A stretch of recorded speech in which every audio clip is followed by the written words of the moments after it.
I really think Zionism is nearing its demise right now, and I need to know your thoughts about what I'm about to say. What happens at the end of Operation Gideon's Chariots?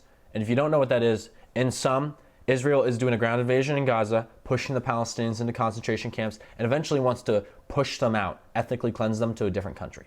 That seems to be the last thing they want to do. They don't want the Palestinians to get out because it means that they will talk to journalists, they will talk to the media, they will tell their stories of this genocide, and no one, it's over. It's over for Israel. It's over for Zionism. The evils will be even more fully revealed than they already are.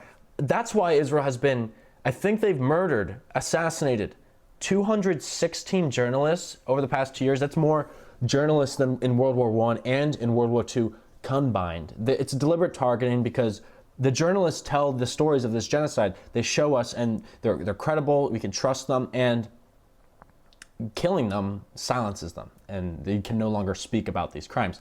But if Israel is able to carry out this ethnic cleansing as it wants to, as it's planned to, as it's taking action to do so, what happens? And that's why I think that this Operation Gideon's Chariots plan is not going to, it's going to end in a lot of deaths, a lot more deaths, where Israel's going to slaughter a lot more Palestinians before this is all over, so they can't speak out. I mean, there was an update. You guys remember the Medic massacre where Israel here's what happened was a envoy of medical workers from the Palestinian Red Crescent who are doctors and paramedics, and they have been desperately doing their best to help their people when they're injured, pick them up in ambulances, take them to the hospitals that are barely operating now. There's only a few left. And so what happened was some of the Palestinian Red Crescent paramedics had been missing for like a day in Khan Yunis or somewhere around the area. And so at nighttime, the other paramedics got permission with the IDF to go and look for their colleagues. And that's what they did. They got in their ambulances, they went and go find them. And when they happened upon the scene, the IDF was lying in wait, and they just tied them up and point blank executed them, right? Because they found their dead colleagues. And initially, they just disappeared. So there were like 15 missing paramedics. And what happened was they eventually went, and more people found buried bodies, a dozen buried bodies, and buried ambulances that they had taken to the scene, which the IDF had used bulldozers to bury to cover up the evidence. And the IDF had been saying, we don't know anything about this, like we're not involved.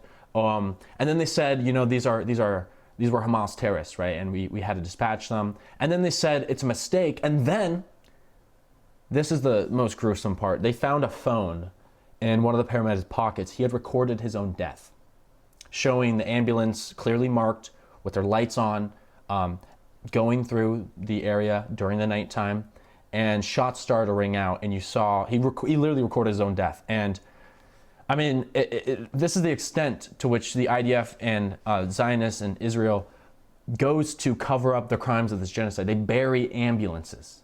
They bury ambulances, and then they lie about it until they can't lie anymore. And so I just wanted to kind of make this video to help flesh out my own thoughts, and also ask you guys, what do you think is going to happen? We know that political ideologies that are supremacist in nature, like Zionism, often go out with a bang. Their most violent stage is their last. The same is true for the decline of the Western Empire, the decline of the American Empire. It's the most violent stage that's ever been in right now. And it's really a desperate attempt to maintain the cohesion of their power before it fizzles out, right? I'm just afraid that Israel is going to try to, finish the job. I mean, their leaders are saying, finish the job, kill all the children on Israeli TV, in their press statements, making speeches in Israel. And while the plan lays out ethnic cleansing, it may end in literally just like the entire annihilation of the Palestinians in Gaza. So let me know what you guys think about this. Zionism is evil, and it's in its death throes, which are its most violent. times, and we need to keep being loud, not be silenced or scared of someone assassinating your character or whatever, because your silence is their accomplice in these crimes. So keep speaking, keep being loud, keep maintaining the pressure. You can support my work in my bio. We're also running a fundraiser. We've already raised over $200,000 to support Palestinians in Gaza. Thank you, and free Palestine.